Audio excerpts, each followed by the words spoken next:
collecting art can feel really elite, but in reality, it really isn't. It's really about connection to the piece and not really budget. Anyone can truly start, even with a very small amount of money or space. So here's your video on collecting art and how to start. So start with what you love. Do not chase price or prestige first, since pieces can go and range from anywhere 300 to multi-millions of dollars. So price, prestige, and even just value of how many people see it does not matter when you first start. That only matters in later years when you're trying to resell art or when you're actually making a portfolio for lending and such, which we'll go over in later videos. But when you first start, do not chase the big price or the big prestige first. Ask yourself, actually, what makes a piece feel something? Like, what piece makes you feel something, like emotionally? For anyone, that could be something different. You might be drawn to something a little more calmer, more free-flowing. You might something a little bit more realistic. But you need to find a piece that really connects to you and makes you feel something. And there's something out there for you. There's thousands of styles, there's thousands of artists, and there's ones that do something a little bit similar but different. And even if you're like, well, I don't know about this piece or that, everyone does something. You might find a specific piece, and you eventually will find a specific piece that you specifically will connect to. So, what piece makes you feel something? So, because art is really a relationship, you have to actually enjoy living with it, especially when you first start collecting, because you're not going to put it into a storage space and let it somewhere. It's actually going to usually be in your home, your office, somewhere that you actually enjoy and look at. So find something you love.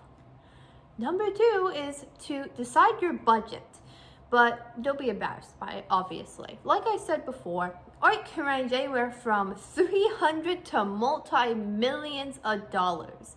And it is no shame to be like, well, I don't have a high budget, or you have an amazing budget.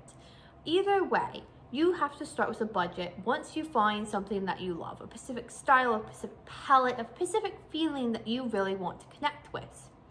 But collecting is not just really paintings for thousands or millions, like I said. It could be anywhere from small prints as well, originals, emerging artists, or anything else.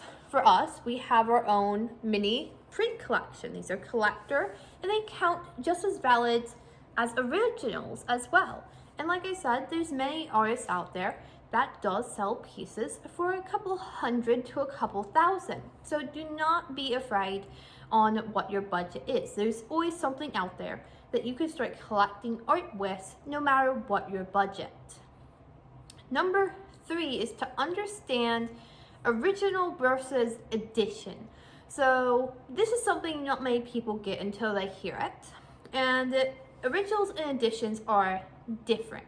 So originals are one of a kind. They only have one. They're just like a lone movie, a lone episode, basically. Editions is like an entire series. Like our winter edition here at Amina Art, this is a series actually of 5 pieces. So that's an edition.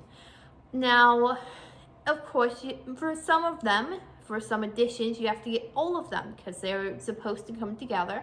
Others, you might want to just get one, but it's something that you must keep in mind, of course, when you do stuff, because you might want just a single original for your home where it's just a one-off, it's just that one piece, or you might want editions where it's multiple pieces of a full collection that you can go ahead and place around any way you want.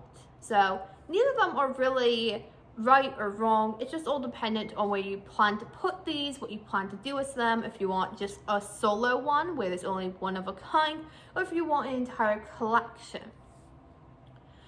Space also matters. So before you start buying, before anything, tactically, you need to make sure that you look at your walls, you look at your space, where you plan to put this, or even where you plan to store this, because you need to consider scale, color, and how it interacts with the room, especially if you're going to be actively putting this in a space that you plan to use.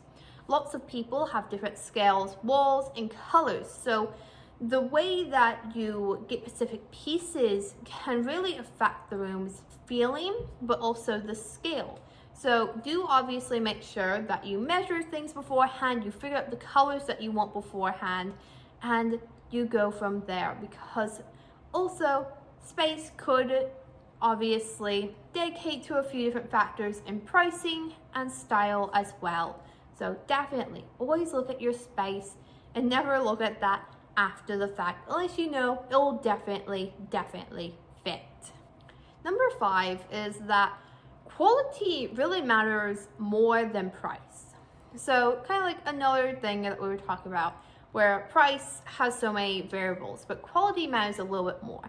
You really want to look for a strong composition, a strong emotion, a careful craftsmanship, and stable materials as well.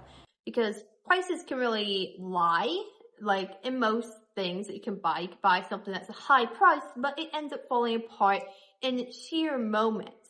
But quality truly shows. For us, we use very fine, nice pigments, and we use very fine, nice canvases for our larger works. So that is our high quality. But some artists, I will not name names, do use cheaper materials, cheaper things that will not last as long, because that's just the quality. So do obviously make sure that you look at the quality, you try to understand the quality and the care for these, because if it is not something of high enough quality, or your environment cannot physically take care of it well, it can get damaged over time, which is not a good thing for collectors.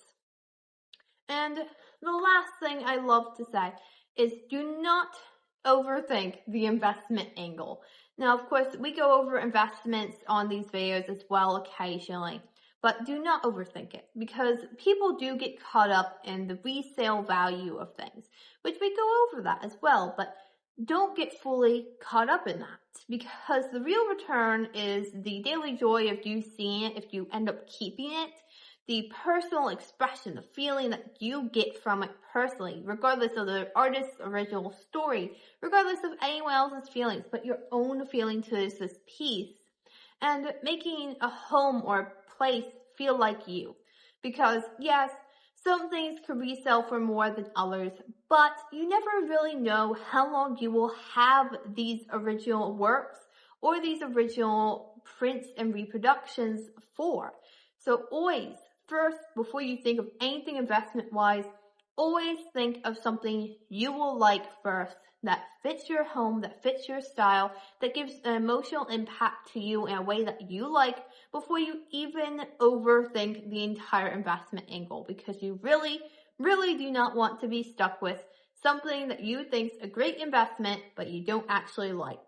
So the simple rule is, if it keeps pulling your eye back to it, it is worth it.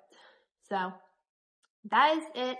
Collecting is really a lifelong process, and you will get better as you continue to live with more and more art. You get some good stuff, you get some bad stuff, as long as you keep collecting. In the next episode, we will talk about spotting quality and understanding craftsmanship as well. But until then, it's very nice to see you all. I hope you enjoyed this video. Make sure to like and subscribe. I am Delphine. This is Amina Art, and goodbye.